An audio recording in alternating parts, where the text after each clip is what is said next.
7명이 숨진 대구 변호사 사무실 화재는 재판 결과에 불만을 품은 50대 남성이 저지른 것으로 추정됩니다. 이번 화재로 방화 용의자를 포함해 7명이 숨지고 50명이 다쳤는데 건물에 스프링클러가 없었고 연기를 피하기 힘든 구조 때문에 피해가 컸던 것으로 보입니다. 어젯밤 부산의 한 오피스텔 앞에서 40대 남성이 흉기를 휘둘러 6명이 다쳤습니다. 경찰은 이른바 묻지마 범행으로 보고 정확한 사건 경위를 파악하고 있습니다. 산업부 블랙리스트 의혹을 수사하는 검찰이 핵심 피의자인 백운규 전 산업부 장관을 전격 소환해 14시간 동안 조사했습니다. 검찰은 백 전 장관이 문재인 정부 초기 임기가 남은 산하 기관장들에게 사표를 제출하도록 지시했는지 집중 추궁했습니다. 윤석열 대통령이 필요하면 검찰 출신을 또 기용하겠다며 검찰 편중 인사 논란에 정면 대응했습니다. 윤 대통령은 또 이명박 전 대통령의 특별 사면 가능성을 내비쳤습니다. 국민의힘 이준석 대표와 정진석 의원의 설전이 격화하자 당 지도부가 공개적으로 자제를 촉구했습니다. 하지만 이 대표가 우크라이나에서 귀국한 직후에도 정 의원이 사실관계에 맞지 않는 공격을 시도했다며 추태에 가깝다고 거세게 비판해 갈등의 불씨는 여전한 상황입니다. 환경오염 논란이 계속되고 있는 용산공원이 오늘부터 시범 개방됩니다. 정부는 국민 안전을 최우선으로 고려해 환경 저감 조치를 완료했고 위해성 우려가 있는 지역은 개방 대상에서 제외했다고 설명했습니다. 최고령 국민 MC 고 송혜 씨의 연결식이 서울대병원 장례식장에서 엄수됐습니다. 고인은 생전에 자주 찾던 서울 낙원동 송혜길을 지나 KBS 본관에서 전국 노래자랑 악단의 배웅을 받은 뒤에 제2의 고향인 대구 달성군 송혜공원에 부인 곁에서 영면하게 됩니다. 여러분 안녕하십니까? 6월 10일 금요일 굿모닝 YTN 2부 시작합니다. 대구 범어동에서 불이 나 7명이 숨지고 50명이 다쳤습니다. 방화로 추정되는 불이 삽시간에 퍼지면서 사무실 한 곳에서 인명피해가 집중됐습니다. 이윤재 기자의 보도입니다. 건물 유리창이 산산조각 났습니다. 유리창 아래로는 긴 사다리도 놓였습니다. 건물에 불이 나면서 내부에 있던 사람을 구조하려고 설치한 겁니다. 유리창이 깨진 이 건물에서 불이 난 건 오전 10시 50분쯤입니다. 2층에서 폭발음과 함께 삽시간에 불이 번졌습니다. 특히 건물 지상층에는 스프링클러가 설치되지 않아 빠르게 퍼지는 불을 막지 못했습니다. 하여튼 팡 하는 폭발음이 건물이 흔들릴 정도로 폭발음이 확 났어요. 그럴 때는 막 비명 소리가 확 나가지고 이제 싸우는가 싶어가 내다 보니까 이 막 연기가 확 나오 들어오더라고요. 불은 20분 만에 꺼졌지만 인명 피해는 컸습니다. 순식간에 퍼진 불길에 사무실 한 곳에서만 7명이 숨졌습니다. 또 같은 건물에 있던 3명이 다쳤고 40여 명이 연기를 마셔 병원으로 옮겨졌습니다. 피해 규모가 커진 이유는 급격하게 연소 확대가 이루어졌다라고 저희들은 추정을 하고 있습니다. 법원과 가까운 곳에 있는 건물에는 변호사 사무실이 밀집해 있습니다. 경찰은 숨진 7명 가운데 50대 남성 1명이 일부러 불을 지른 것으로 보고 전담 수사팀을 꾸려 수사에 나섰습니다. YTN 이윤재입니다. 대구 범어동 변호사 사무실 화재 사건 피해자들 시신에서 흉기에 찔린 것으로 보이는 자상 흔적이 발견됐습니다. 어제 사고 사망자들에 대한 임시 검안 결과 변호사와 사무장인 남성 2명에게서 자상으로 보이는 상처가 확인됐다고 대구 변호사협회 등이 전했습니다. 이에 따라 경찰은 자상을 일으킨 흉기 등을 확인하기 위해 정밀 검시를 진행하고 부검을 통해 정확한 사인과 범행 경위를 확인할 방침입니다. 대구 변호사 사무실 방화 용의자로 50대 남성 A씨를 지목하고 경찰이 수사에 착수했습니다. A씨는 화재 현장에서 숨졌는데 재판 결과에 불만을 품고 범행을 저지른 것으로 보입니다. 보도에 허성준 기자입니다.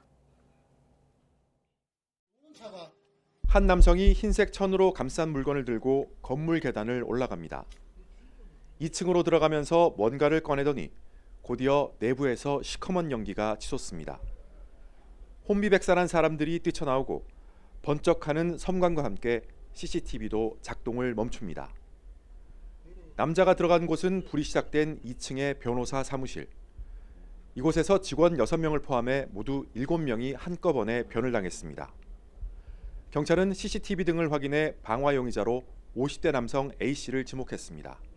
용의자에 대한 주거지 CCTV 수사에서 어떤 물건을 들고 나오는 게 확인되었기 때문에 두 손으로 이렇게 아는 모습이 확인됩니다. 경찰은 A씨가 사무실 출입구 쪽에서부터 인화성 물질을 뿌린 뒤 불을 붙인 것으로 보고 있습니다. 이 때문에 대피로가 막힌 직원들이 연기에 질식해 화를 당한 겁니다. A씨는 현장에서 숨졌고 분신했을 가능성도 제기됐습니다. 용의자 한 명의 단독 범행으로 일단은 추정되는데 만약에 이 용의자가 혼자 단독 범행으로 한 것이라면 그냥 사건은 공소권 없음으로 전결됩니다. A씨는 재개발과 관련된 투자금을 돌려달라고 소송을 냈다가 패소하자 앙심을 품고 상대편 변호사 사무실에 범행을 저지른 것으로 알려졌습니다. 경찰은 용의자가 숨진 만큼 주변인 수사를 통해 사건 발생 경위와 범행 동기 등을 종합적으로 살필 방침입니다. YTN 허성준입니다.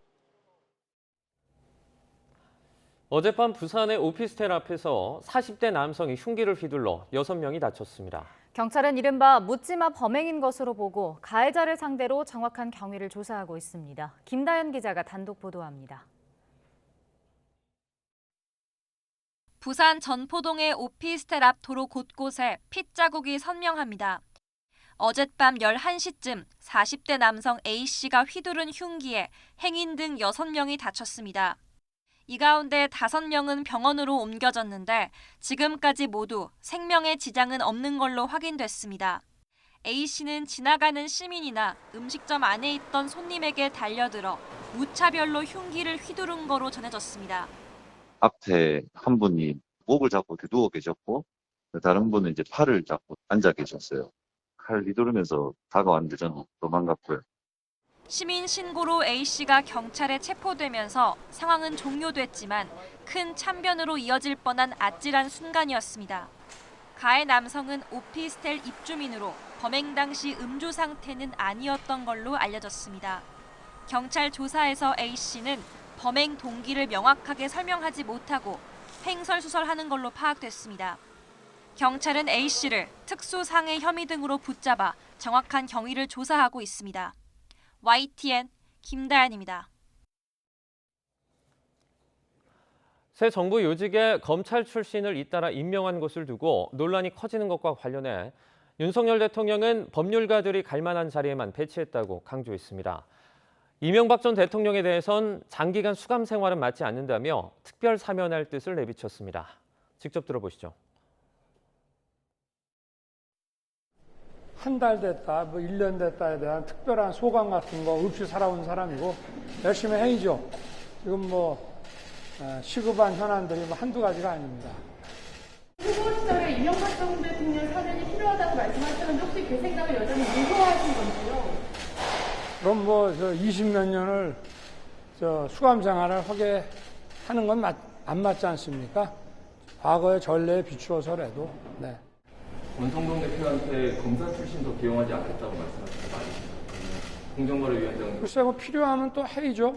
근데 무슨 권영세, 원희룡, 박민식 같이 벌써 검사 그만둔 지 20년이 다 되고 국회의원 3선, 4선하고 도지사까지 하신 분을 무슨 검사 출신이라고 얘기하는 거는 좀 어폐가 있지 않습니까? 다 법률가들이 가야 되는 그런 자리들, 과거 정권에서도 다 그 전례에 따라 법률가들이 갈 만한 자리들에 대해서만 배치를 했고 필요하면은 해야죠. 윤석열 대통령이 이달 말에 열릴 나토 정상회의에 참석하는 방향으로 방침을 굳힌 것으로 알려졌습니다. 이번 회의에는 기시다 후미오 일본 총리도 참석할 것으로 보여 한일 정상회담 성사 가능성에 관심이 높아지고 있습니다. 이규중 기자입니다. 윤석열 대통령은 오는 29일 스페인 마드리드에서 열릴 예정인 나토 정상회의 참석을 준비하고 있다고 밝혔습니다. 나토 정상회담 참석을 결정하셨는지 한일 정상회담도 좀 고려하고 준비는 하고 있는데요. 확정됐다고 보기는 아주 어렵고요. 나토 정상회의 초청에 응한다면 한국 대통령으로선 첫 참석입니다. 또 취임 후 첫 해외 방문이자 사실상 첫 다자 외교 무대 활동인 셈입니다. 기시다 후미오 일본 총리도 회의 참석을 적극 검토하고 있어 새 정부 출범 후 첫 한일 정상회담 가능성이 제기됩니다. 두 정상의 만남이 성사되면 한일 정상의 대면 회담은 약 2년 반 만에 처음입니다. 윤 대통령은 과거사 문제 등 한일 간 현안의 원만한 해결에 대한 기대를 나타내고 있습니다.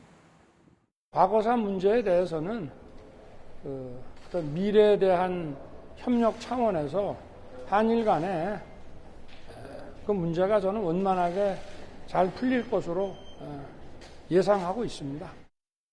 이를 위해 한일 당국은 이달 중 일본에서 외교장관 회담을 여는 방향으로 막바지 조율하고 있는 것으로 알려졌습니다. 나토가 한국과 일본, 호주, 뉴질랜드 등 아태 지역 4개국 정상을 초청한 데서 엿볼 수 있듯이 연합전선 확대를 도모할 가능성이 큽니다. 특히 미국 주도로 중국과 러시아를 겨냥한 새로운 전략 개념을 채택할 것으로 보여 우리 정부의 호응 여부도 관심사 중 하나입니다. YTN 이교준입니다. 국민의힘 이준석 대표와 정진석 의원의 설전이 격화하자 당 지도부가 공개적으로 두 사람에게 자제를 촉구했습니다. 하지만 이 대표는 귀국 직후에도 정 의원을 겨냥해 작심 발언을 쏟아냈는데 갈등의 불씨가 더욱 커진 모양새입니다. 김태민 기자입니다. 당 중진인 정진석 의원과 원색적인 비난을 주고받은 국민의힘 이준석 대표는 SNS에 또 한 번 작심 발언을 쏟아냈습니다. 당대표가 된 뒤 1년 내내 자신을 흔들어 놓고 무슨 싸가지를 논하느냐고 직격한 겁니다. 이 대표와 가까운 당내 인사의 옹호 발언까지 공개적으로 터져나왔습니다. 명분이 부족한 충고는 충고가 아닌 당 지도부 흔들기로 보일 뿐입니다. 명분이 부족하니 무엇인가 다른 의도가 있는 게 아니냐는 의심의 눈초리를 자초하고 이렇게 두 사람의 설전이 당내 갈등으로까지 번질 조짐을 보이자 국민의힘 지도부는 양측 모두의 자제를 요청했습니다.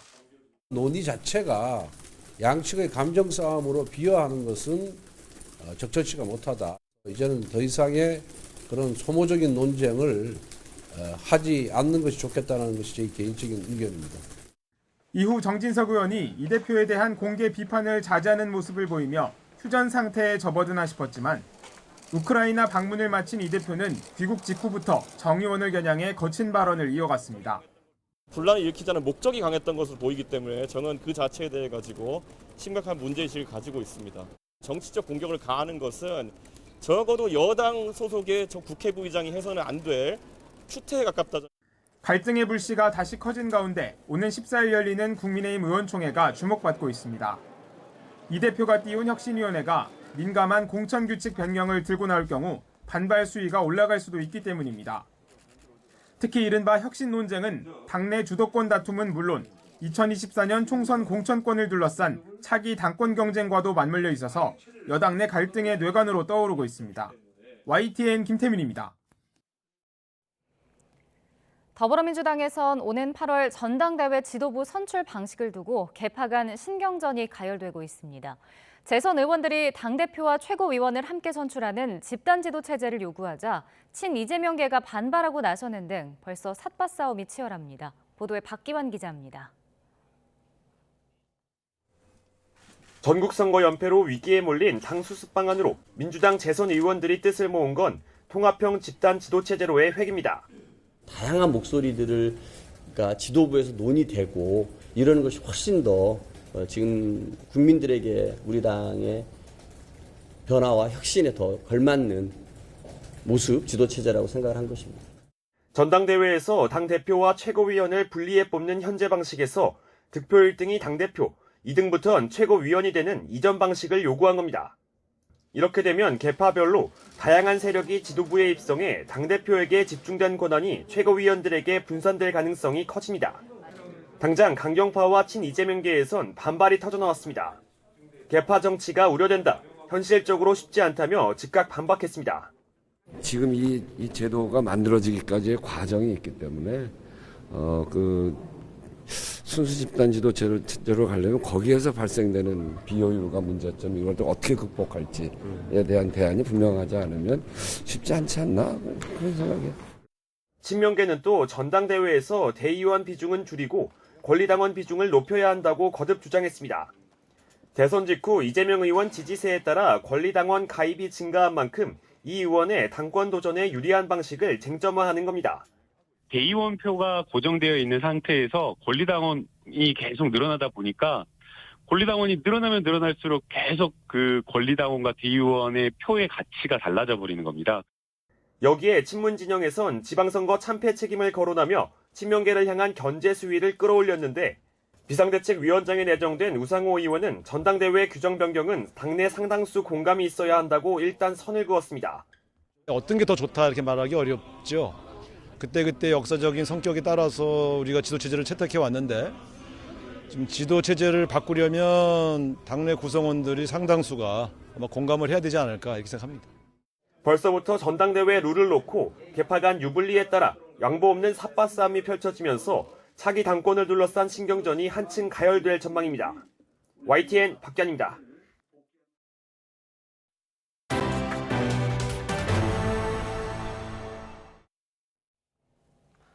이른바 산업부 블랙리스트 의혹을 수사하는 검찰이 피의자 가운데 정점에 있는 백운규 전 산업부 장관을 전격 소환했습니다. 산하 기관장들의 사표 제출을 종용하는 과정에 윗선이 개입했는지 등을 집중적으로 추궁한 것으로 알려진 가운데 수사가 문재인 정부 청와대로 향할지 관심이 쏠리고 있습니다. 보도에 정인용 기자입니다.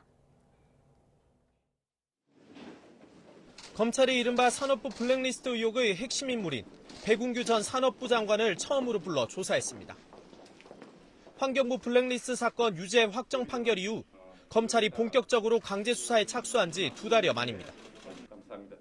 백 전 장관은 문재인 정부 초기인 지난 2017년부터 이듬해 사이 임기가 남은 산업부 산하 기관장들에게 부당하게 사표를 내게 한 혐의를 받습니다. 검찰은 산하 기관장들에게 사표를 종용했는지와 함께 청와대와 사전 협의나 교감이 있었는지도 집중적으로 캐물은 거로 전해졌습니다. 백 전 장관은 앞서 검찰이 자신이 재직 중인 한양대 사무실과 자택을 압수수색할 당시 관련 혐의를 전면 부인하기도 했습니다. 지시받고 저렇게 움직이고 그러지 않고 항상 법과 규정을 저희들이 준수하면서 업무를 처리드렸다라는 말씀 드리고 싶습니다. 모든 것들이 잘 밝혀질 거라고 생각되고 있습니다. 네. 검찰은 이미 지난 3월부터 산업부와 산하기관 모두 14곳을 압수수색한 뒤 당시 임기를 남기고 사퇴한 산하 기관장들을 잇따라 참고인으로 불러 조사해왔습니다. 이인호 전 차관 등 나머지 주요 피의자들에 대해서도 모두 소환 조사를 마쳤습니다. 이에 따라 백 전 장관 조사가 끝나는 대로 추가 조사 여부와 함께 구속영장을 청구하는 방안 등에 대해서도 검토할 것으로 보입니다. 앞서 환경부 블랙리스트 사건에선 부처 장관과 청와대 비서관이 유죄 확정 판결을 받은 가운데 비슷한 불법 관행을 겨냥한 이번 검찰 수사는 산업부를 넘어 어디까지 확대될지 주목됩니다. YTN 정인용입니다. 한동훈 법무부 장관의 명예를 훼손한 혐의로 재판에 넘겨진 유시민 전 노무현재단 이사장이 1심에서 벌금형을 선고받았습니다. 서울 서부지방법원은 유 전 이사장에게 벌금 500만 원을 선고했습니다. 재판부는 유 전 이사장의 발언으로 한 장관이 부정한 목적을 위해 수사권을 남용한 검사로 인식돼 상당한 정신적인 고통을 받았을 것으로 보이며 당사자가 처벌을 원하고 있다고 양형의 이유를 밝혔습니다. 또 유 전 이사장이 국회의원과 장관을 역임한 논객이자 100만 명 이상 구독자를 보유한 유튜브 방송 진행자로 우리 사회 여론 형성에 상당히 기여한다고 판단했습니다. 네, 전해드린 대로 유시민 전 노무현 재단 이사장이 한동훈 법무부 장관의 명예훼손 혐의로 벌금형을 선고받았습니다. 유 전 이사장은 한 장관도 이른바 검언유착 의혹과 관련해 잘못한 점이 있다며 부끄러워해야 한다고 비판했습니다. 직접 들어보겠습니다. 1심 판결이니까 판결 취지야 존중을 하는데요. 또 항소해서 또 무죄를 다퉈봐야겠죠. 누구나 살다 보면 공직자든 아니든 오류를 저지를 수 있는데 저도 그렇고 한동훈 씨도 그렇고요. 그렇게 오류를 저지를 수 있는데 그럴 때는 좀 부끄러워하는 마음이 있어야죠.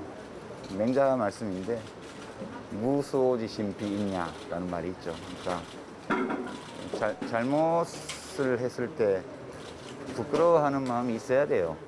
고위직 검사면 기자가 그런 얘기를 하면 아이고 이 기자 그럴까다 잘못하면 큰일 나요. 그렇게 하면 안 돼요. 라고 말을 해주는 것이 공직자로서 기본이라고 저는 생각하고요. 근데 그 녹취록을 보면 제가 느끼기에는 방조했다 저는 그렇게 봐요. 34년 동안 전국 노래자랑을 진행한 원조 국민 MC 고 송혜 씨의 장례가 이어지면서 추모 물결도 계속되고 있습니다. 사람들은 고인의 발자취가 묻어있는 거리와 그의 이름을 딴 기념관을 찾아 깊이 애도했습니다. 정현우 기자가 보도합니다. 서울 종로구 낙원상가 앞 송혜길. 인자한 미소를 띤 고 송혜 씨의 동상이 눈에 들어옵니다. 고인이 세상을 떠난 이후 동상 주변엔 근조 화환이 늘어섰고 국화꽃도 수북하게 놓였습니다. 이곳을 찾은 사람들은 저마다 고인에 대한 기억을 떠올립니다. 구리에서 3번을 하셨거든요. 전국노래자랑을 3번 다 참석했었지요. 아주 좀 굉장히 열성적이시고 친절하셨어요. 낙원동 개인 사무실을 수십 년간 오갔던 고인의 발걸음이 닿지 않은 상점을 찾기가 오히려 힘들었습니다. 고인의 국기인 소식에 주변 상인들도 황망하긴 마찬가지입니다. 2,500원짜리 국밥집 사장은 어려운 어르신들을 모아 밥 한 끼 대접하던 그의 모습을 기억하며 눈시울을 붉힙니다. 노인분들, 기초생활 수급하시는 분들, 이런 분들 모여가지고 같이 식당마다 돌면서 여러 군데 돌면서 식사를 많이 하셨어요. 단골 미용실 사장도 매번 살갑게 음료수를 사오던 오랜 이웃과의 이별을 가슴 아파합니다. 바카스 사가지고 고생들 한다고 하나씩 이렇게 나눠주고 그러셨어요. 돌아가셨다는 얘기에 좀 마음이 좀 씁쓸하네요. 꺼져가는 것 같아요. 지난해 말 문을 연 송혜 기념관에도 추모 행렬이 이어졌습니다. 세계 최장수 프로그램을 진행해온 고인을 기억하려 일부러 찾은 사람이 많습니다. 프로그램을 많이 시청하게 됐는데 그래서 서울을 찾아뵙고 이래 해야 되는데 거리상 그렇고 또 출근을 해야 돼서 오늘 이래 가까운 울산에서 저희가 왔거든요. 그래서 이튿날까지 이어진 동료 후배 연예인들의 조문을 마지막으로 이젠 떠날 채비를 마친 고 송혜 씨. 전국 노래자랑은 이건 무슨 우리 아주 상징적인 존재고 하나의 참 대표적인 우리의 대중문화의 어떤 핵이다 라는 얘기 보고 있는데 거기에 평생을 봉사하신 분입니다. 원조 국민 MC는 이젠 자신의 이름을 딴 송혜공원으로 옮겨져 부인 서국희 씨 옆에서 영면에 들어갑니다. YTN 정윤우입니다. 정부가 편의시설 미흡 등 준비 부족으로 한 차례 공개 일정을 미뤘던 영선공원을 오늘 시범 개방합니다. 대통령실이 보이는 지역까지 접근할 수 있는데 일각에선 안전성 검증 없는 성급한 결정이라는 비판이 제기되고 있습니다. 보도에 최기성 기자입니다. 시범 개방 시작점은 주한미군이 장군 숙소로 쓰던 곳입니다. 용산공원 시범 개방 부지에 오신 여러분들을 환영합니다. 시범 개방이 되면 국민 방문을 환영하는 의장대 행사가 이뤄질 예정입니다. 안쪽으로 더 들어가면 대통령 집무실 남쪽 구역이 나옵니다. 이곳에 서면 대통령실을 볼 수 있고 일부 관람객은 대통령실 앞들까지 방문이 가능합니다. 국립중앙박물관과 가까운 스포츠필드 부지에는 20m짜리 그늘막과 푸드트럭 등 편의시설을 설치합니다. 시범 개방 구역은 직선거리로 1.1km 정도인데 10일부터 19일까지 열흘 동안 매일 아침 9시부터 오후 7시까지 관람객을 받습니다. 하루 5차례로 나눠 한 번에 500명씩 2시간 간격으로 진행합니다. 하지만 여전히 개방을 둘러싼 잡음은 끊이지 않고 있습니다. 토양이 기름에 얼마나 오염됐는지 나타내는 TPH, 석유계 총 탄화수소 기준치는 흙 1kg당 500mg인데 장군 숙소 부지는 최고 농도가 기준치의 29배를 넘었습니다. 쉼터 공간이 마련된 스포츠필드 역시 최고 농도로 보면 TPH가 36배를 초과했습니다.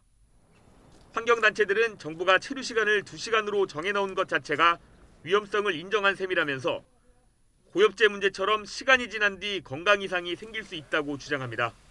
오염된 흙을 다 드러내서 깨끗한 흙으로 바꾸거나 약품 처리로 정화해야 한다는 겁니다. 토지 피복을 해서 완벽하게 막아질 수 없다는 걸 국토부도 알고 있어요. 그래서 시간 제한을 두겠다는 거고요. 주거, 집 못 져요. 공원 시설 못 들어옵니다. 현행 법상으로 공원으로 개방할 수 없는 지역이에요. 국토부는 혼잡도를 고려해 체류 시간을 정했을 뿐 오염도와는 무관하다고 말합니다. 인조잔디나 시멘트로 땅을 덮거나 오염이 심한 곳은 동선에서 제외하는 저감 조치 정도면 충분하다고 반박합니다. 관람을 오시는 국민 여러분들께서는 그 부분에 대해서는 걱정을 안 하셔도 될 겁니다. 토양이 직접적으로 인체에 닿는 부분을 가급적 최소화했습니다. 그럼에도 불구하고 고오염된 곳은 동선에서 제외를 했습니다. 국토부가 이번 시범 개방에 이어 9월부터는 임시 개방하겠다는 입장을 굽히지 않고 있는 만큼 논란은 계속될 전망입니다. YTN 최기성입니다.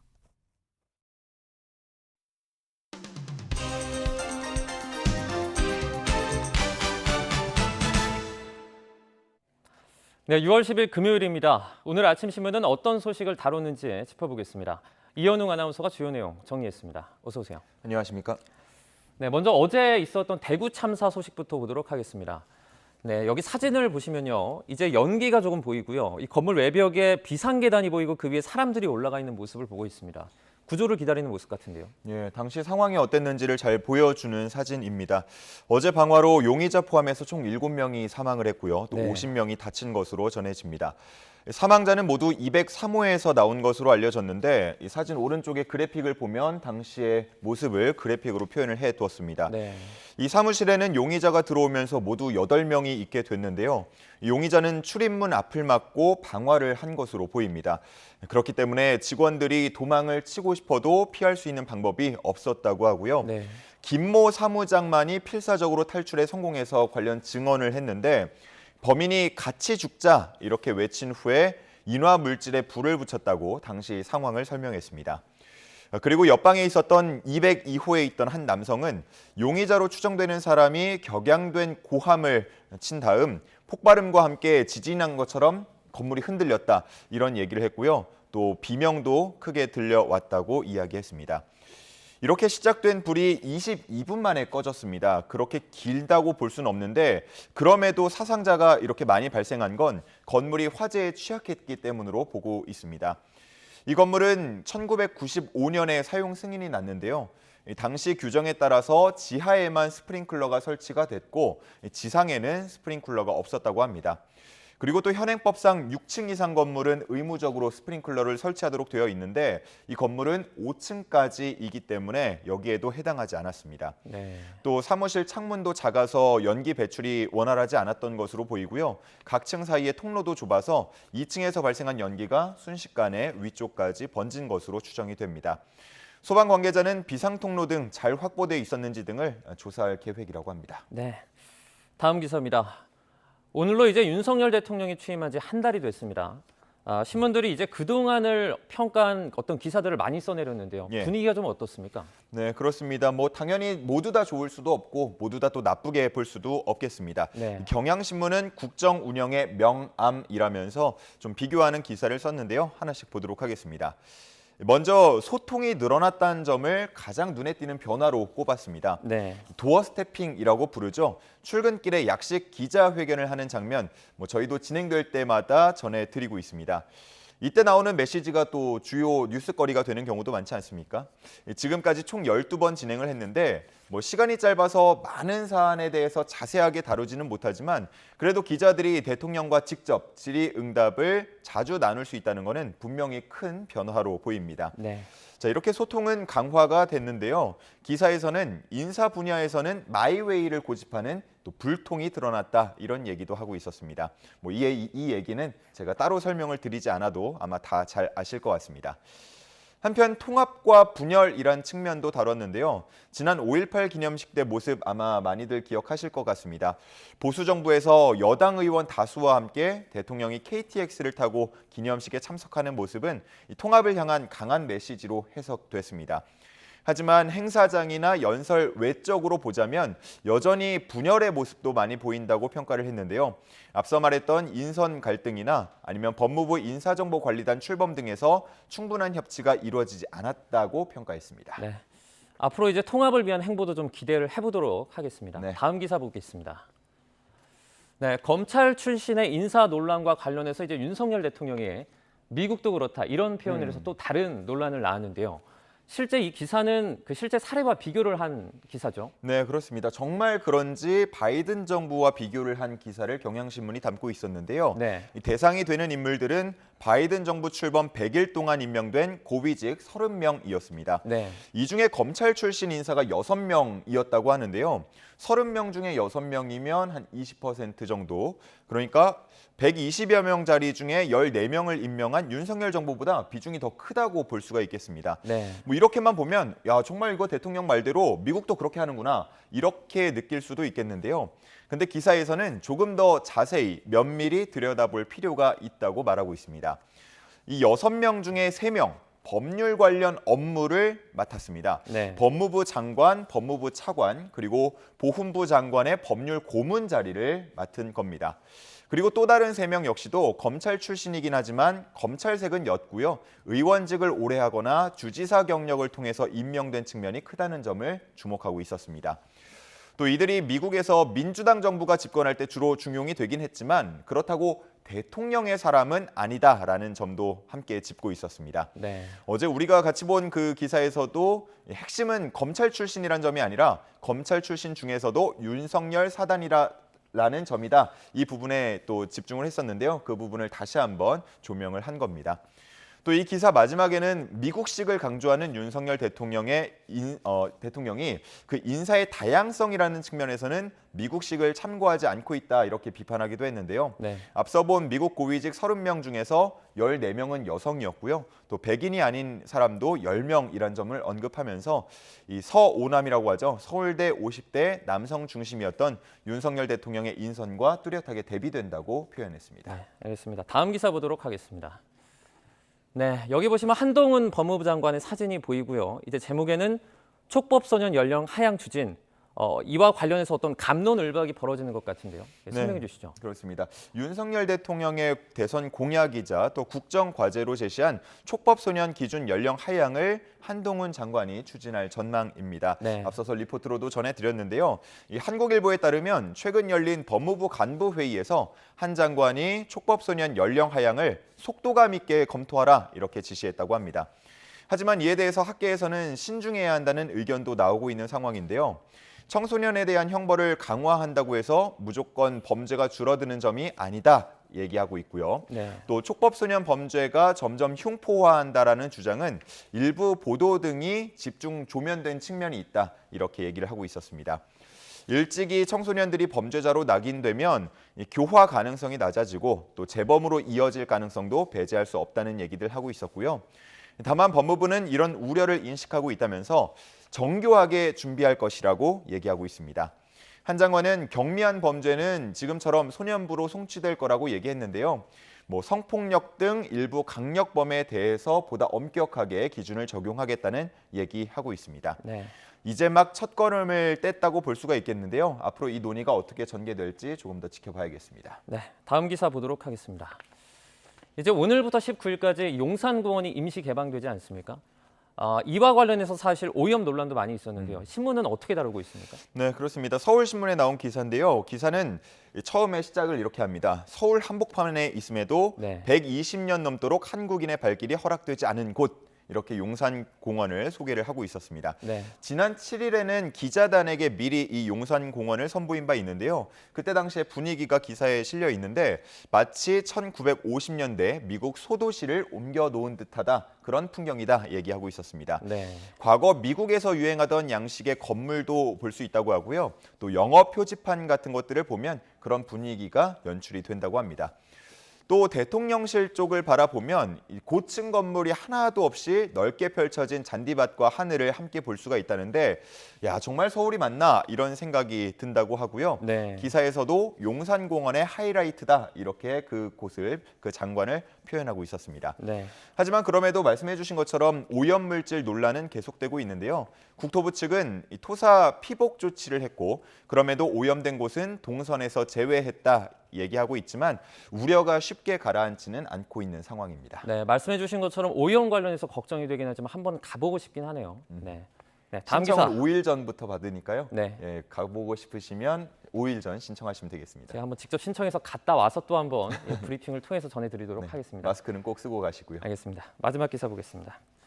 이제 벤투호가 오늘 월드컵 우루과이전 모의고사를 본다라는 제목입니다. 그러니까 우루과이전 모의고사를 파라과이 평가전으로 치르는 거죠. 네, 그렇습니다. 아마 오늘 오후 8시 TV 앞에 앉으시는 분들 많으실 것 같은데요. 네. 중앙일보에 관련 기사가 실려 있습니다. 이제 6월 들어서 세 번째 평가전이 될 텐데 첫 번째 브라질전에서는 5대1로 대패를 했고요. 여러 가지 숙제를 좀 남겼죠. 그리고 지난 칠레전은 2대0으로 승리하면서 분위기를 다소 반전시켰습니다. 네. 이번에 치르게 될 파라과이, 우리가 월드컵에서 만나게 될 우루과이를 대비한 가상 상대인데요. 오늘 경기 관전 포인트를 중앙일보에서는 크게 두 가지로 얘기를 하고 있었습니다. 하나는 손흥민 선수의 포지션입니다. 지난 칠레전처럼 손흥민 선수를 톱으로 세우는 손톱 전략을 계속 쓸지 네. 아니면 황의조 선수나 다른 톱 공격수를 따로 두고 손흥민 선수를 다시 브라질전처럼 측면 공격수로 둘지 이 부분인데요. 황희찬 선수가 지금 기초 군사훈련 이수를 위해서 논산훈련소에 입소를 했거든요. 그래서 오늘과 다음 이집트전에 빠지기 때문에 과연 벤투 감독이 어떤 선택을 할지 주목되는 부분입니다. 네. 그리고 손흥민 선수가 또 골을 넣을 수 있을지도 주목이 되는 부분인데 지금 A매치 100경기에서 32골을 기록을 하고 있거든요. 네. 근데 만약에 오늘 경기에서 한 골 이상을 넣게 되면 이제 A매치 한국 축구 최다골 순위에서 공동 4위 이상으로 올라갈 수 있게 됩니다. 네. 현재 공동 4위가 33골인 라이언킹 이동국 선수 그리고 김재한 선수인데 가능성이 높진 않겠지만 만약에 한 골을 넘어서 한 4골까지도 몰아넣게 되면 공동 3위까지도 가능합니다. 참고로 1위는 58골의 차범근 전 선수 전 감독이고요. 2위는 50골을 넣은 황선홍 전 선수인데 이렇게 두고 보면 언젠가 손흥민 선수가 정말 50골 이상 대열에 올라설 수 있을지도 궁금해지는 부분입니다. 네. 그리고 그 손흥민 선수가 워낙 여기저기 오가고 또 많이 출전을 하다 보니까 혹사 논란도 지금 제기가 되고 있거든요. 근데 이에 대해서 손흥민 선수는 대표팀에서 뛰는 거는 선수로서는 특혜라고 생각한다면서 이 혹사라고 생각하지 않는다 이렇게 대답을 했습니다. 네, 오늘도 멋진 경기 한번 기대해 보겠습니다. 네, 실제 말씀하신 것처럼 원래 원톱이라고 말을 하는데 손톱이 될지 네. 손톱이 돼서 나올지 한번 기대해 보도록 하겠습니다. 오늘 좋은 결과 기대하도록 하겠습니다. 오늘도 고맙습니다. 여기까지 듣겠습니다. 네, 감사합니다.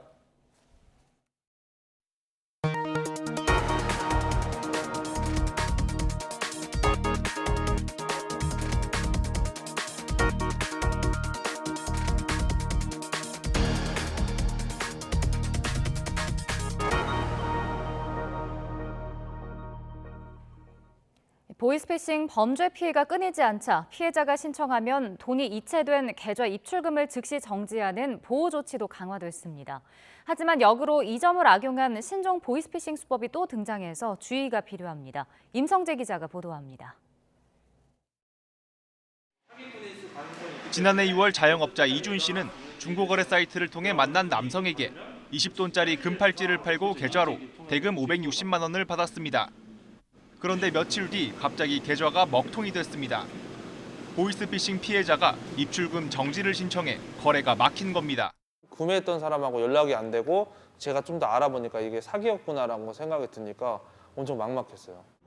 알고 보니 금팔찌를 사간 남성이 보이스피싱 조직원이었습니다. 직거래 약속을 잡은 뒤 보이스피싱 피해자에게 판매자 계좌로 돈을 보내게 하곤 금팔찌만 챙겨 달아난 거였습니다. 560만 원 묶여 있어요. 지금 소송 진행 중이고 솔직히 560만 원 갖고 변호사 사는 것도 엄청 큰 부담이잖아요. 그만큼 또 어렵고 또 지금도 솔직히 심리적인 불안감을 갖고 있고요. 대구에 사는 A씨도 비슷한 피해를 당했습니다. 지난 2월 난데없이 통장에 15만 원이 입금되더니 계좌가 먹통이 된 겁니다. 이 역시 보이스피싱 조직원이 피해자에게 A씨 계좌로 돈을 보내게 한 뒤 뒤늦게 알아챈 피해자가 지급 정지를 신청한 탓이었습니다. 보이스피싱 조직은 이 과정에서 묶인 계좌를 풀어주겠다며 A씨에게 돈을 요구하기도 했습니다. 그 사람한테 메시지를 보내니까 합의할 거냐 말 거냐 이런 식으로 하다가 내가 왜 합의를 해야 되냐 이러니까 이처럼 보이스피싱 피해를 막기 위해 지급정지 제도를 만든 뒤 오히려 보이스피싱 조직이 제3자를 끌어들여 역이용하는 사례가 늘고 있습니다. 계좌 주인이 지급정지에 이의 신청할 수 있지만 입금된 돈이 물품이나 용역 서비스 제공에 대한 대가란 걸 소명해야 하는 등 조건이 까다롭습니다. 이 때문에 보이스피싱 조직에 속은 피해자들이 아무 관련 없는 계좌에 돈을 보낸 뒤 지급정지 신청을 해 거래가 막혀버려도 계좌 주인들은 이의 제기조차 쉽지 않습니다. 이러한 통장 협박에 대해서도 지급정지 종료 사유에 포함이 될 수 있도록 제도 개선을 통해서 선의의 계좌 명의인을 보호할 수 있도록 대응책을 논의 중입니다.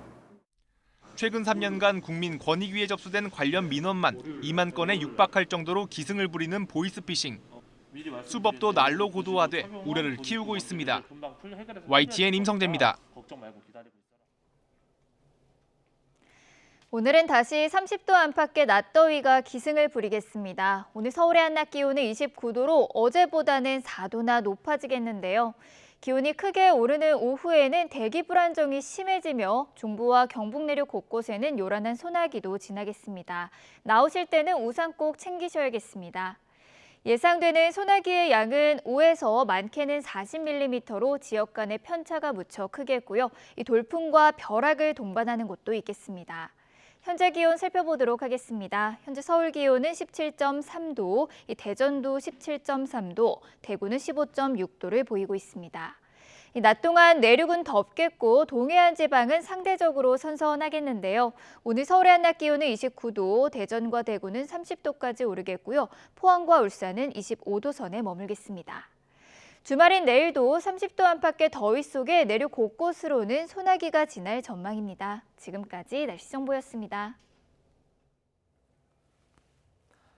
지난해 중학생인 의붓딸과 의붓딸 친구에게 성범죄를 저질러 피해자 2명 모두를 극단적인 선택으로 몰고 간 50대에게 항소심 재판부가 원심보다 형량이 높은 징역 25년을 선고했습니다. 유족은 형량이 만족스럽지는 않지만 그동안 밝히려고 노력했던 진실을 재판부가 인정했다며 재판의 결과를 수긍했습니다. 이성우 기자입니다. 의붓딸과 의붓딸 친구에게 성범죄를 저지른 혐의로 지난해 말 1심에서 징역 20년을 선고받은 57살 A씨. 검찰과 A씨는 양형 부당 등의 이유로 항소했습니다. 대전 고등법원 청주재판부는 A씨에게 아동학대 범죄의 처벌 등에 관한 특례법 위반 등의 혐의로 징역 20년을 선고한 원심을 파기하고 징역 25년을 선고했습니다.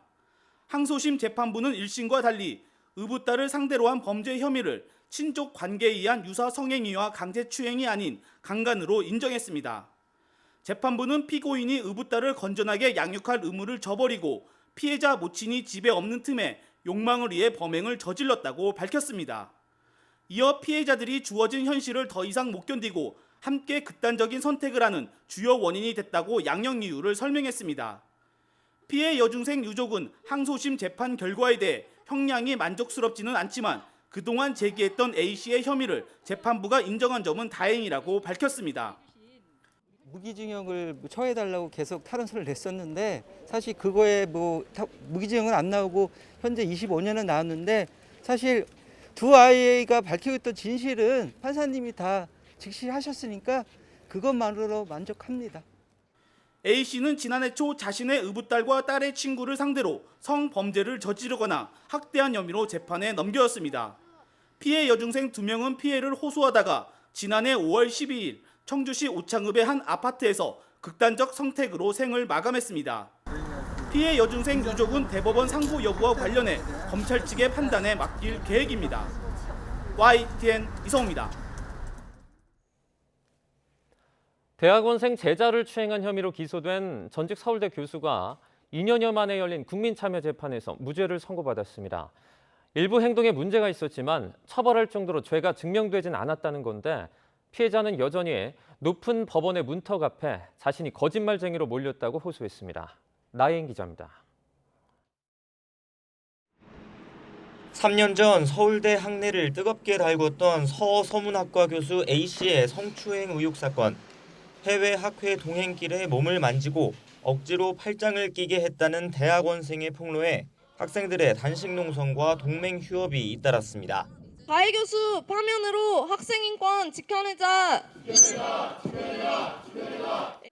A씨는 학교 자체 조사 끝에 해임됐지만 법정에서 결백하다는 주장을 이어갔습니다.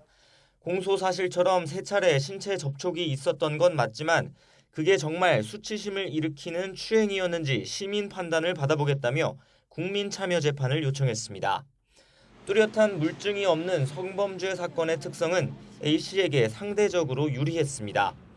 피해자의 진술을 토씨 하나하나 짚어가며 일관성이 없다고 지적했고 스페인 언어와 문화를 배우다 보니 교수와 학생 사이 신체 접촉이 비교적 자유로운 분위기였다는 주장도 했습니다.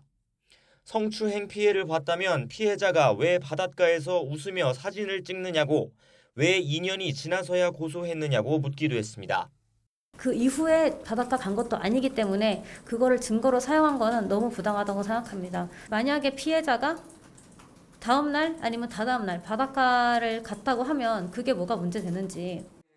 피해자도 배심원들을 설득하고자 사건 당시 입었던 것과 최대한 비슷한 옷을 찾아 입고 증언대에 섰습니다. 합리적 의심이 없을 정도로 피해를 증명하려면 치마 길이도 재현해야 하는 대상이었습니다. 그 피해 사실을 계속 얘기하는 것뿐만 아니라 재현까지 해야 되거든요. 안 흐려지게끔 계속 생각을 하고 있는 것 자체도 너무 힘들고. 하지만 이틀 동안 심리 끝에 배심원 7명은 만장일치로 A씨의 손을 들어줬습니다. 재판부 역시 A씨의 일부 행동이 불쾌감을 줬지만 추행으로는 보기 어렵고 피해자의 진술이 구체적이거나 일관되지 않다며 무죄를 선고했습니다. 피해자는 자신을 거짓말쟁이로 모는 결론이라며 검찰에 항소를 요청했습니다. 저는 항상 제가 겪은 그대로 얘기를 했을 뿐입니다. 그리고 왜곡된 부분도 없고 그리고 과장한 부분도 없습니다. 저는 거짓말 한 적이 없는데 그렇게 몰리게 된 게 당연히 제일 억울하고요. 국민참여재판 제도가 도입된 뒤 성범죄 사건은 줄곧 가장 큰 비중을 차지하고 있습니다. 무죄 선고 비율은 2010년 13%에서 10년 사이 47%까지 올랐습니다. YTN 나혜인입니다. 광주 학동 붕괴 참사가 일어난 지 1년이 됐습니다. 당시 철거 중인 건물이 무너지면서 인근 정류장에 있던 시내버스를 덮쳐 9명이 숨졌는데요. 어제 사고 현장에서는 추모 행사가 열렸습니다. 보도에 나연호 기자입니다. 정류장에 멈춰선 시내버스 위로 철거 중인 건물 더미가 순식간에 무너져 내린 사고 현장. 이곳에서 피할 겨를도 없이 목숨을 잃은 희생자들의 넋을 달래는 진혼무가 펼쳐집니다. 9명의 목숨을 앗아간 사고가 난 지 꼭 1년.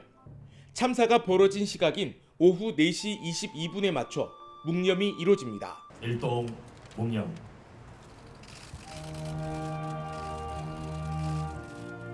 꿈 많던 고등학생, 병원에 입원한 어머니를 만나러 가던 딸. 악몽에서라도 좋으니 딱 한 번만이라도 만나보고 싶지만 다시 볼 수 없다는 현실이 야속하기만 합니다. 참사가 발생하고 1년이 되도록 죄인된 마음과 울분은 여전히 그대로입니다. 아직까지 차마 떼어내지 못한 어머니의 영정사진 아래 쭈그려 앉아 고인들을 위한 추모사를 쓰고 있자니 기가 막히고 억장이 무너집니다. 1년이 지났지만 그 원통함은 커져만 갑니다. 참사 후 수사를 통해 부실한 하부 보강과 해체 계획서 미준수, 과다한 살수 등이 사고 원인으로 지목됐습니다. 공사 관계자들과 업체 3곳에 대한 1심 재판이 이뤄지고 있지만 서로에게 책임을 떠넘기며 공방을 이어가는 것으로 알려졌습니다. 정부의 공식 발표마저 부정하려고 하는 태도로 일관했습니다. 그래서 반성하지 않는 그 현산의 태도가 재판장에서 그대로 드러났거든요. 이러한 요인들 때문에 지금 재판이 좀 늦어졌고요. 오는 13일로 예정된 재판에는 마지막 증인신문과 함께 최후 변론, 피고인들에 대한 검찰의 구형이 이루어질 것으로 전망됩니다. YTN 나연호입니다. 삼청교육대 사건은 전두환 정권 시절 국가에 의한 대표적인 인권유린 사건입니다. 여태까지는 정부가 삼청교육을 받던 중에 다치거나 죽은 사람만 피해자로 인정해 실제 피해 보상을 받은 사람들은 극소수에 그쳤는데요. 강제 입소자 모두를 인권 침해 피해자로 봐야 한다는 국가기관의 결정이 처음으로 나오면서 피해 보상 범위가 대폭 커질 것으로 보입니다. 보도에 강민경 기자입니다. 1980년 8월은 누군가에겐 악몽의 시작이었습니다. 전두환 군사정권이 불량배를 소탕한다며 만든 삼청교육대. 그동안 선량한 국민을 괴롭혀온 폭력, 공갈, 사기, 밀수, 마약 사범들을 일제히 소탕하기 시작했습니다. 실상은 직업이 없다고 또는 거리에 침을 뱉었다고 끌려와서 가혹행위를 당한 시민이 대다수였습니다. 강제 입소 피해자만 어림잡아 4만 명. 그러나 대다수는 피해 보상을 받지 못했습니다. 가해자인 국가가 삼청교육 자체를 위법이라고 인정하지 않았기 때문입니다. 그런데 국가기관인 진실화해위원회가 삼청교육 강제 입소 자체를 위법이라고 처음으로 규정했습니다.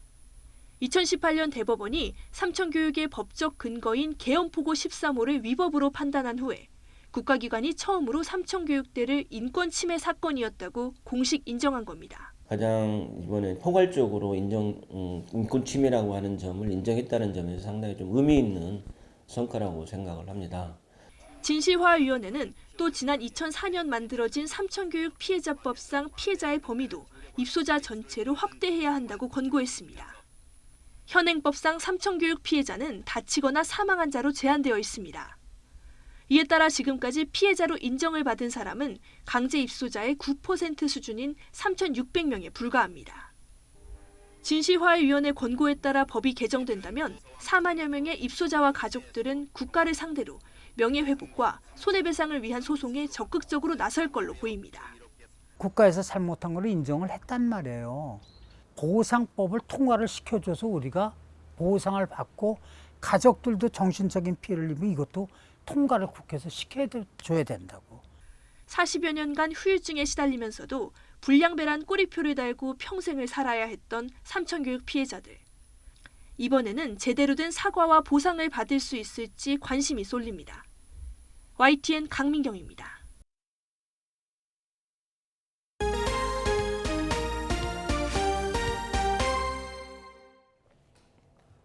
네, 경제 소식을 빠르게 전달해 드립니다. 굿모닝 경제 시간입니다. 이인철 참 좋은 경제연구소장과 함께하겠습니다. 어서 오십시오. 어서 오세요. 네, 해외 증시 상황부터 먼저 짚어보도록 하겠습니다. 뉴욕 증시와 유럽 주요국 증시가 일제히 하락했죠. 그렇습니다. 어제 아시아 증시를 포함해서 새벽에 유럽 그리고 미국 증시까지 일제히 파란불입니다. 네.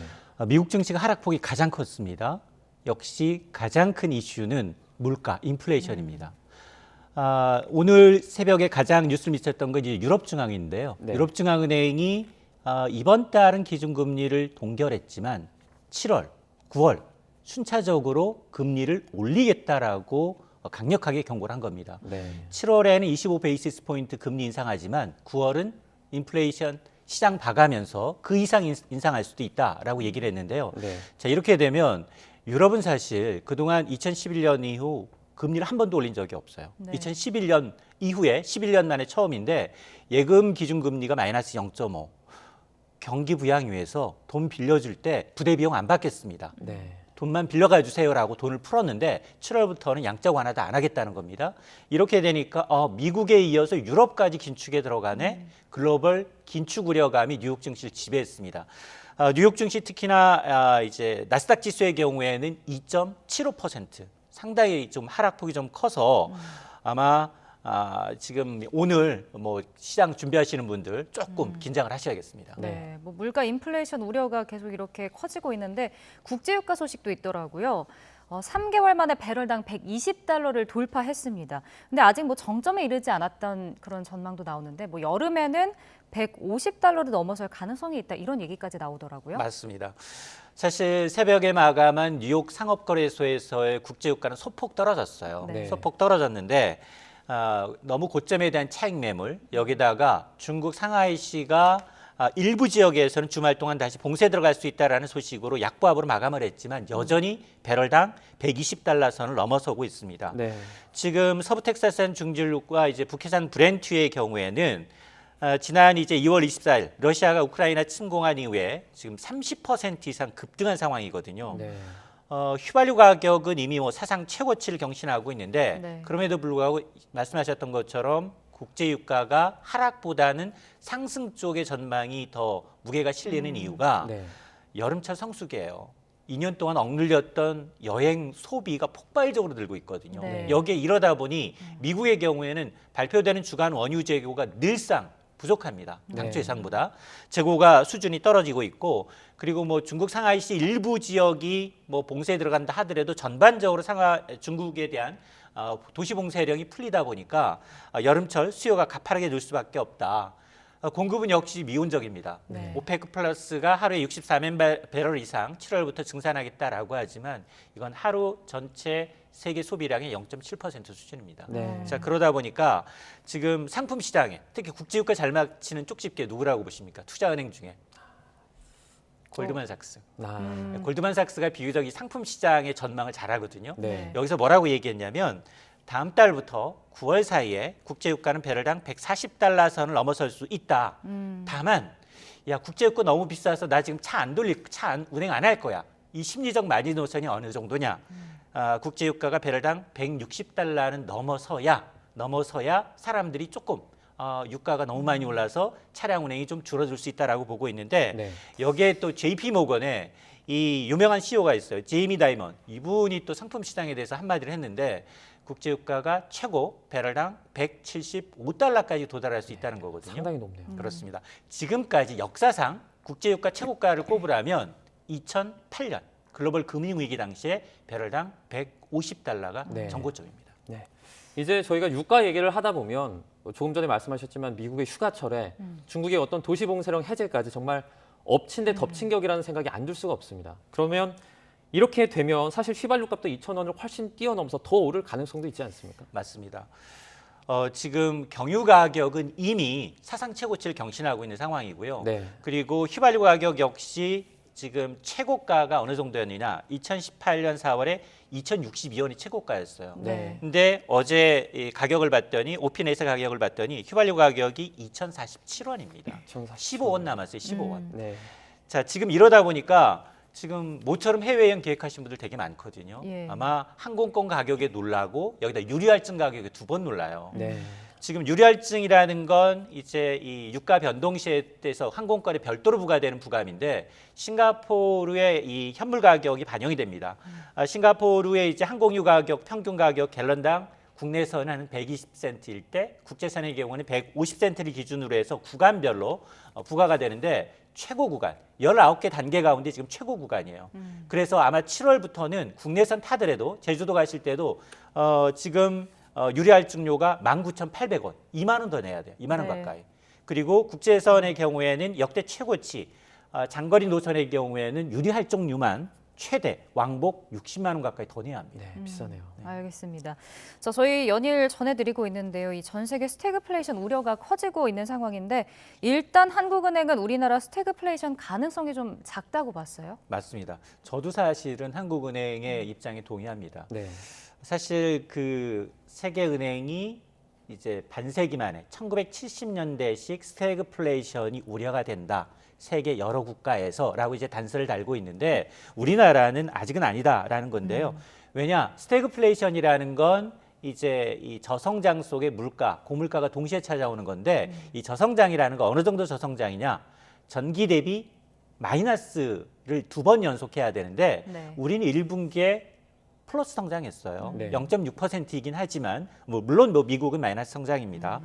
그런데 이제 이 얘기가 왜 나왔느냐? 어제 한국은행이 국회에 이제 제출했던 통화신용정책 보고서 내용이 화두였습니다. 네. 여기에 보면 앞으로 한국은행은 당분간 물가에 중점을 두고 통화 정책을 운영하겠다. 그러면서 인플레이션과 기대 인플레이션에 대해서 강한 우려를 표명했는데 이러다 보니까 지금 세계은행처럼 또 우리도 스태그플레이션에 빠지는 거 아니야? 라는 얘기가 나왔거든요. 여기에 대해서 한국은행 박종석 총재보가 이제 해명에 나섭니다. 뭐라고 얘기했느냐? 말씀하셨던 것처럼 국내 경제 상황을 봤을 때 아직 우리는 스태그플레이션 우려할 단계 아니다는 겁니다. 네. 그러면서도 이제 현재는 이제 빅 스텝보다는 오히려 이제 베이비 스텝 0.25% 포인트 단계적으로 금리를 인상하는 게 적절하다라고 이제 얘기를 했습니다. 네, 저희가 부동산 부분도 한번 짚어보도록 하겠습니다. 이제 금리 인상 가능성이 나오면서 이 부동산 시장에 대한 어떤 분위기도 달라지는 것 같은데요. 실제 이 강남권에서 이 집값이 수억 원씩 떨어지는 것도 나오기 시작했죠. 맞습니다. 부동산 시장은 사실은 그동안은 새 정부가 들어서면 기존 정부의 규제를 전부 다 바꿀 거야. 네. 공급은 공공주도에서 민간주도로 그리고 각종 세금은 2020년 이전 수로 돌려줄 거야. 이런 공약을 했거든요. 네. 그래서 사실은 이 절세 매물 6월 1일자로 올해 세금은 다 정해졌어요. 네. 6월 1일자 보유자한테 세금이 부과가 되기 때문에 7월 9월에 내는 재산세, 12월에 내는 종부세가 결정이 됐는데 절세 매물이 좀 나와줬으면 좋겠는데 매물은 나왔지만 호가를 낮추진 않고 있어요. 그러니까 네. 동상이몽인 거예요. 매수자 입장에서는 매물 나오면 좀 내가 원하는 만큼 가격이 떨어져야지 할 텐데 네. 가격도 잘 안 떨어져. 그러다 보니까 거래는 절벽인 가운데 관망세예요. 네. 여기다 금리가 굉장히 중요합니다. 네. 금리가 오르면 배계약이 무효예요. 사실 지금 시장을 보게 되면 부동산 시장이 정부 정책만 부동산 시장의 호재일 뿐 네. 금리 굉장히 상당히 안 좋아요. 여기다가 내가 지금 지불 능력이 있어? 내 능력으로 부동산 사기는 굉장히 역부족이에요. 그러다 보니까 어제 발표된 이 한국부동산원의 이 주간 동향을 보니까 지금 가장 핫한 건 뭐냐? 재건축이 밀집된 강남 지역이 어떻게 되는지 그리고 대통령 집무실인 용산 지역인데 강남 지역 가운데 강남구는 보합세로 돌아섰고요. 네. 서초구만 플러스예요. 네. 이외에 나머지 전 지역이 약세로 돌아서서 서울 지역이 지난주에서 2주째 약세를 보이고 있습니다. 네. 네. 근데 이제 절세 매물이 아까 이제 나오고 있는데 동상이몽이다 이런 말씀을 해주셨는데 원래 일반적으로는 그런 절세 매물이 쏟아져 나오면 집값이 하락할 수 있다라고 생각하는 게 일반적이지 않습니까? 맞습니다. 네, 그럼 지금은 좀 그거랑 다른 겁니까? 저는 집값은 이제 약보합세가 상당 부분 좀 이어질 수밖에 없는 상황이다라고 보는데요. 네. 지금 부동산 시장의 관심은 두 가지예요. 부동산 시장 조정 얼마나 더 깊어질까? 또 하나는 7월 말이면 임대차 3법 3주년이야. 이제 새로 계약갱신 청구권 2+2 만료돼서 새로 계약하시는 분들 전세 굉장히 난 일어나지 않을까? 두 가지인데 네. 일단 지금 전 세계적으로 보면 위험자산 다 팔고 있어요. 네. 그러면서 안전자산으로 가고 있는데 만약 앵커께서 주식도 갖고 있어. 네. 코인도 갖고 있어. 네. 부동산도 갖고 있어. 어떤 거 먼저 처분하시겠어요? 코인. 네, 일반적이지 않지만 뭐 네. 코인부터 팔자. 벼락거지 될 수 있어요. 99.9% 떨어진 경험이 있기 때문에 네. 코인 팔아야 돼. 그다음에 6만 전자 기다려도 6만 전자야. 네. 주식 팔 것 같아요. 그다음 부동산은 경기 후행성이에요. 조금 시장을 봐가면서 팔거든요. 그리고 덩치도 크고. 그런데 지금 보면 금리가 굉장히 상당히 가파른 식으로 어제 한국은행은 올해 연말 가면 기준금리 적정선을 2.75%로 보고 있어요. 네. 이 얘기는 뭐냐면 지금 1.75잖아요. 기준금리. 5월, 6월 2번 올려가지고 네. 앞으로 기준금리 4번 올리겠다는 거예요. 네. 통화정책 하반기 4번밖에 안 남았어요. 네. 7월, 8월, 9월, 11월. 이때마다 25베이시스 포인트씩 더 올리겠다는 겁니다. 네. 자, 이러다 보니 지금 부동산 시장에 아까 제가 이제 자산 시장에 가장 큰 역할을 하는 게 뭐냐? 바로 금리라고 말씀드린 게 은행 예금으로 돈이 순식간에 빠지고 있습니다. 네. 거의 한 20조 원 가까이 주식 팔고 코인 팔고 그 부동자금이 은행 예금으로 쏠리고 있습니다. 네. 이런 현상 때문에 부동산 시장도 상당히 굉장히 좀 긴 보합세가 이어지지 않을까라는 생각이 듭니다. 네. 알겠습니다. 자, 끝으로 화물현대 소식도 좀 알아보겠습니다. 오늘로 파업 나흘째인데요. 그 원희룡 국토부 장관이 이제 노조랑 갈등이 없다면서 빠른 시간 내에 좀 풀겠다 얘기를 했는데 뭐 이렇게 파업이 장기화될 것으로 보인다는 우려가 또 나오고 있어요. 맞습니다. 이게 지금 피해가 속출하고 있어요. 네. 처음에 첫날 저희들이 와서 이제 7일 0시부터 무기한 파업에 돌입했습니다. 소주 좀 불안하고요. 네. 편의점 소주 불안하고요. 시멘트 공급 잘 안 되고 있습니다. 여기까지였었는데 지금 보니 자동차, 반도체까지 지금 반도체까지요. 물류에 영향을 미칠 거거든요. 네. 이게 한국 경제의 아킬레스건이에요. 우리 1분기 뭐라고 얘기했느냐. 반도체로 버틴 한국 경제.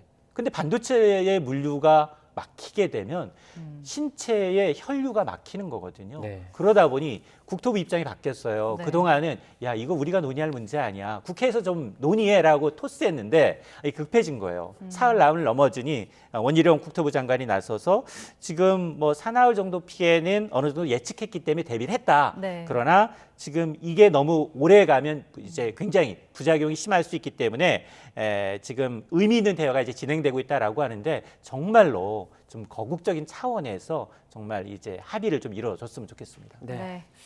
여기까지 듣도록 하겠습니다. 이인철 참 좋은 경제연구소장과 함께 경제 소식 저희가 종합해봤습니다. 고맙습니다. 고맙습니다.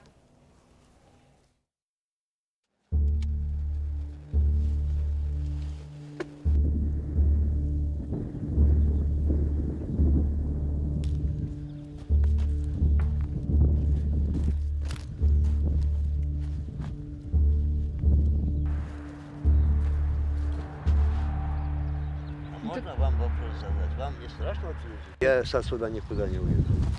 Это моя земля. Я никуда не поеду. Зачем мне ехать куда-то?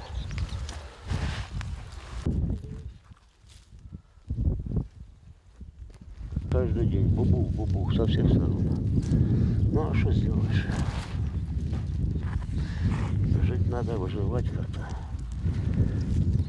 Тут я останусь. Я коренной житель. Это одна из немногих работ, которые у вас тут есть, я правильно понимаю? Да, это вообще работа была постоянно. Ну, бывают перерывы, но небольшие. Ночами вообще не спим. Они стреляют, и лежишь и дергаешься на кровати. Ехать некуда и не за что. Ехать надо деньги.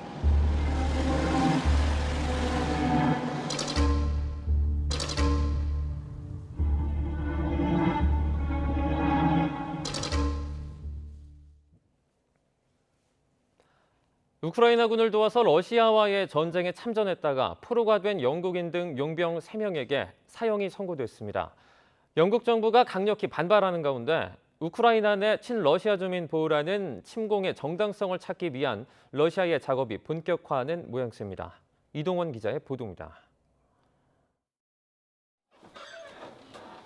현지 시각 9일 우크라이나 동부 돈바스 지역의 친러 정권인 도네츠크 인민공화국 법원에서 전쟁 포로에 대한 재판이 열렸습니다. 철장 속 피고인은 영국인 2명과 모로코인 1명입니다. 우크라이나군을 도와 러시아군과 싸우다가 지난 4월 마리우폴 등지에서 포로가 된 이들입니다.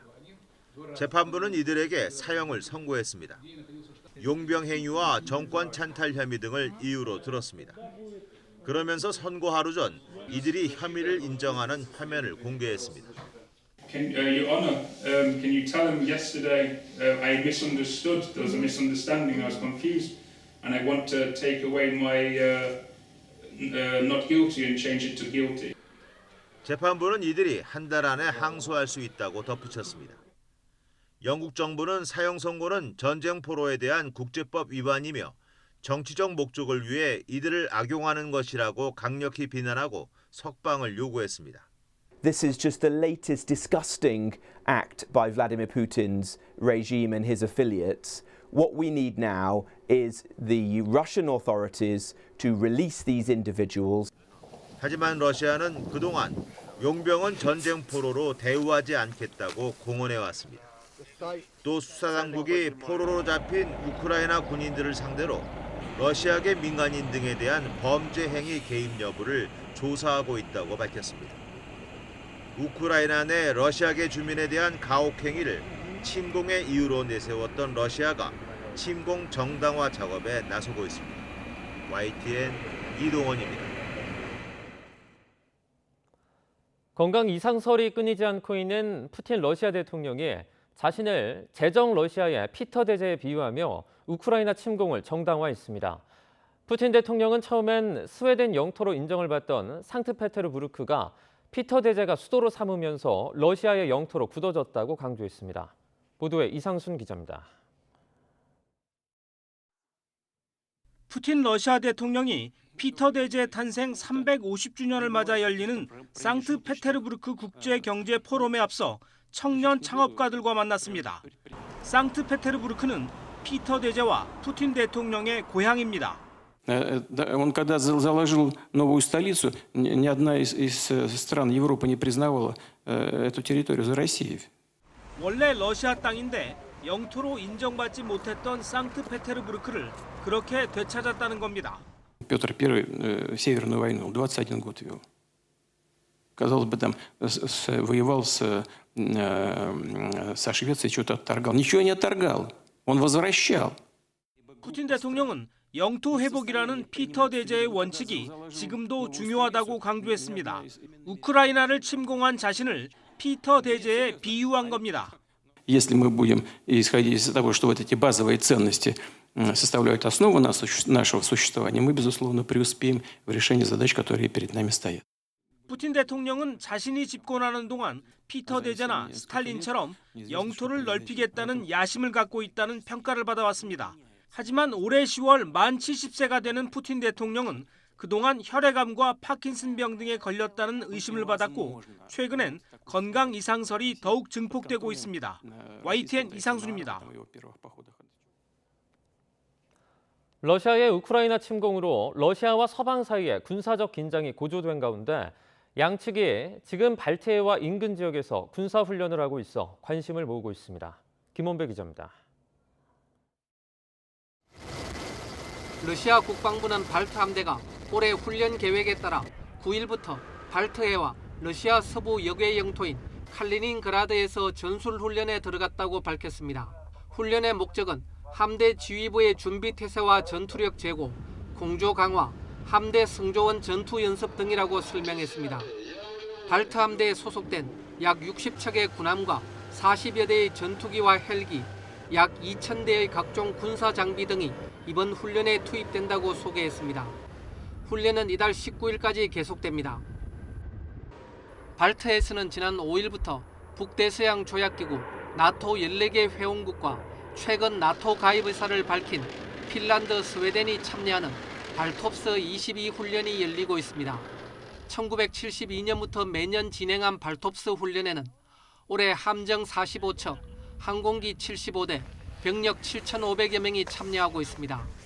상륙, 함포 사격, 대함 대공 소해 작전, 의료 대응 등의 전투 역량을 시험합니다. 발톱스 22 훈련은 17일까지 계속될 것으로 알려졌습니다. What is important strategically from my perspective, is the ability to work with Sweden, to work with Finland, to work with the 14 other nations that are here. 나토는 또 6일부터 10일까지 연합 공군의 공중 미사일 방어 체계를 검증하는 군사 훈련인 람슈타인 레거시 22를 실시하고 있습니다. 폴란드, 리투아니아, 라트비아, 에스토니아에서 진행되는 람슈타인 레거시 22 훈련에는 17개 나토 동맹과 협력국 병력이 참가해 나토의 지휘 통제에 따라 합동 방어 연습을 하고 있습니다. 영국 더 타임스는 나토군 약 3,000명, 항공기 50대, 17개 지상기반 공중 미사일 방어 부대가 훈련에 참여하는 등 역대 최대 규모의 합동 훈련이 진행되고 있다고 전했습니다. YTN 김원배입니다. 북한에 대한 제재 문제가 논의된 유엔 총회에서 미국은 추가 제재를, 중국은 제재 완화를 주장하며 첨예하게 맞섰습니다. 중국은 북한이 핵실험에 나서더라도 추가 제재에는 반대할 것으로 예상돼 안보리의 역할은 기대하기 어려운 상황입니다. 베이징에서 강성홍 특파원이 보도합니다. 지난달 안보리 대북 추가 제재 결의안에 거부권을 행사한 중국이 반대 이유를 유엔에서 설명했습니다. 중국은 북한이 탄도미사일을 쏘며 반발하는 데는 미국의 책임이 크다고 주장했습니다. 主要是美方政策反复，未能坚持以往对话成果，无视曹方合理关切造成的。 역시 거부권을 행사한 러시아도 제재로는 문제를 해결할 수 없다며 미국의 대립각을 세웠습니다. 대북 추가 제재 결의안을 주도한 미국은 중국과 러시아를 비판했습니다. 제재가 북한의 핵 개발을 포기시키기 위한 당연한 조치인데도 중러가 결탁해 반대하고 있다는 겁니다. Their explanations for exercising the veto were insufficient, not credible, and not convincing. 대북 제재를 둘러싼 미중 간의 찬반 공방은 북한의 7차 핵실험이 임박한 가운데 벌어졌습니다. 거부권을 가진 중국은 북한이 핵실험을 강행해도 안보리 제재에는 계속 반대할 것으로 예상됩니다. 이런 가운데 김건 한반도 평화교섭본부장이 중국의 류샤오밍 한반도 사무특별대표와 첫 통화를 했습니다. 우리나라는 중국에 건설적인 역할을 요청했는데 중국은 한반도의 비핵화를 희망하지만 평화적으로 해결돼야 한다는 기존 입장을 반복했습니다. 베이징에서 YTN 강성웅입니다. 공정거래위원회가 한일 항로 컨테이너 해상 운임을 서로 짜고 올려온 해운사들에게 과징금 800억 원을 부과했습니다. 다만 함께 조사한 한중항로는 짬짬이 사실을 적발했음에도 한중 양국 협정을 고려해서 시정명령만 내렸습니다. 이번 제재로 부처 충돌 논란까지 일었던 해운사 운임 담합 사건은 일단락됐습니다. 보도에 권남기 기자입니다. 한일과 한중항로의 컨테이너 해상 운임을 서로 짜고 올려온 해운사들이 무더기로 제재를 받았습니다.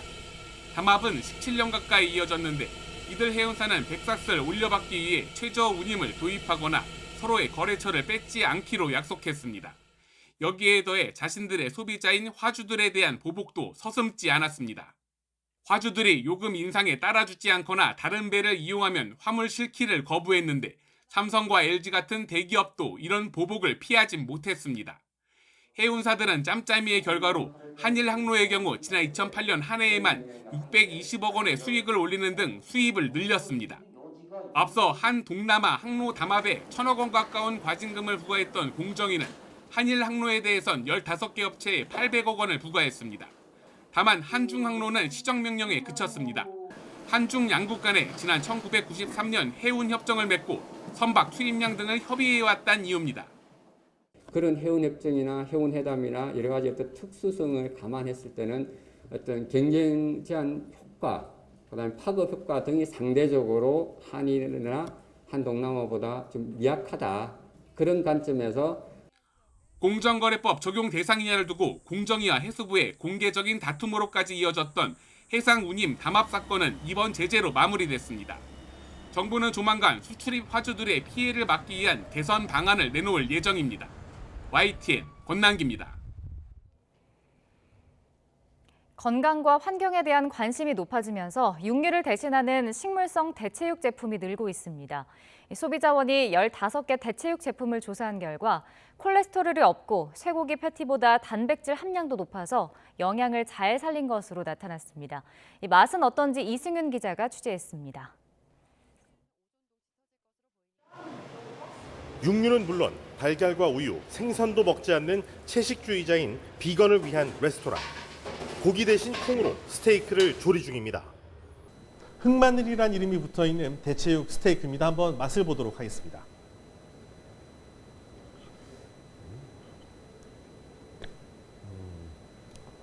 네, 아주 불맛이 잘 살아있고 진짜 고기라고 믿을 정도로 고기의 식감을 아주 잘 살린 것 같습니다. 콩 대두단백을 이용해가지고 고수분 제조 기술을 도입해서 패티를 만들었고요. 그다음에 실제로 고기를 먹었을 때 나타낼 수 있는 그런 향미군들을 숯과 볏짚을 이용해서 잘 살려봤습니다. 그렇다면 대체육의 영양은 충분할까? 한국소비자원이 시중에 유통 중인 식물성 대체육 15개 제품을 조사한 결과 콜레스테롤은 없고 햄버거용 쇠고기 패티보다 단백질 비율은 더 높았습니다. 다만 4개 제품은 고기의 육즙을 살리려다 보니 포화지방 비율이 상대적으로 높았고 3개 제품은 양념 맛을 살리려다 나트륨이 과도하게 함유된 것으로 나타났습니다. 전문가들은 쇠고기 햄버거 패티보다 영양적으로 건강한 대체육 제품을 고르려면 100g당 1일 기준 나트륨 함량이 30% 미만, 포화지방은 27% 미만인 제품을 고르는 게 좋다고 권고하고 있습니다. 15개 제품 모두 비건 등 식물성임을 강조했지만 일부 제품엔 동물성 원료인 달걀이 함유된 것으로 확인됐는데 식물성 대체육의 식품 유형과 기준 등 명확한 규정이 없는 상태입니다.